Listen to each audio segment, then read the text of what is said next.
I wouldn't exactly mark this as a RWBY-only discussion in this video, but I want to ask you guys real quick. How would you end RWBY Volume 5? We're basically halfway in. We got 5 more episodes to go, and we're almost on our way out with RWBY Volume 5. But at the same time, we still got a long way to go because, well, if memory serves me correctly, Rooster Teeth's going to be taking a break from airing RWBY on their website for the holidays, and then we're going to be going back later on. And until then, we just have to hold our breath and hope that something comes out of all the things that they've been lining up thus far in this volume. So this is I'm gonna keep this relatively short, but the reason why I mentioned this, this doesn't just apply to RWBY. This applies to a lot of things. When you have an ending to, and you can pick and choose any sort of series you want, but like a couple examples I'll show on screen right now. Some endings can prove to be fulfilling while wrapping up some of its story to the point where you don't exactly need a sequel, but at the same time, imagining what's next isn't exactly a top priority. And then you have other endings such as this, where you're very confused and the narrative has basically exhausted itself out to the point of no return.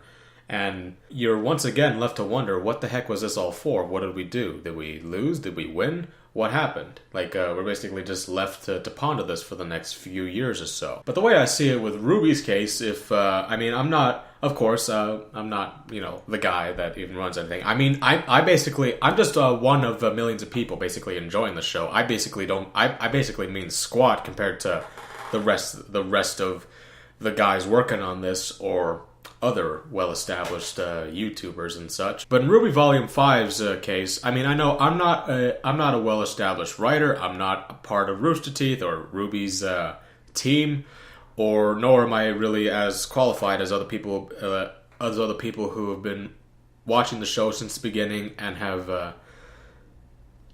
got a clear sense as to like every single ins and outs of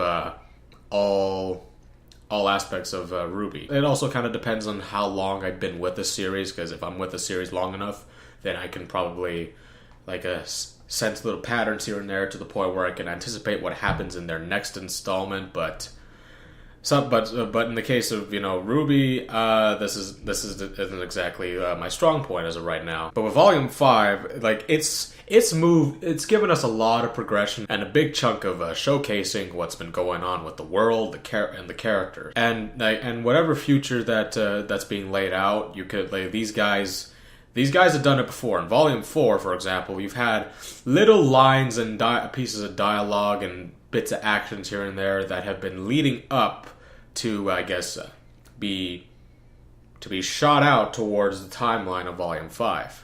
Because, it's laid out in 4, I've been left to wonder what that means. And in 5, some of those have come as a sort of revelation for us to latch onto. And Volume 5, in a way, has kind of done some things here that have laid the seed, or so to say, laid down the seed of ideas and sorts of stuff we can latch onto, and perhaps maybe in the future it'll be resolved and we can keep on going on in the future, of course. Whatever the length of RWBY is, because I know RWBY can't run on forever, but because eventually they're going to have to conclude the series in some way, shape, or form. I'm not going to, of course, anticipate that anytime soon, but it is an inevitability that I will accept for any sort of series that ends its lifespan. We've got options. We've got options for Volume 5, like Attack on Haven, a possible battle of Haven, more Salem v. World stuff, etc., etc., etc. There's a lot of ideas that we can run with, and there's a lot of ideas that can take the story and really curve itself towards future arcs of future stories and future volumes. So now you're probably asking, so how would you end Volume 5 then, PSYLOD? Well, like I said before, I can't exactly predict an ending right now. It'll probably be more clearer as time continues to go on in the next 5 episodes that we have left in the series. But alas, there are a lot of possibilities. There's possibly a battle of Haven, more revelations towards any anything that can be tied up with universes or stories of characters. You know, there's plenty of things that we have time for in the future. So I thought I'd just leave off the video with that. So that's gonna do it for the video. Thank you very much for watching, and I hope I got someone to think about a couple things here and there. If not, well, we can talk about things in the comment section if you'd like. And as usual, the usual support would be nice. I would most likely appreciate that. And I'll probably be making more videos in the future, so if you want to stick around and you like me, subscribe to the channel if you'd like. Look at all my things in the description, my social media, blah blah blah. And I'll see you in any other future video I release. So take care, everyone, and hopefully Volume 5 is something good to look back on when everything is over. So that's it. Bye.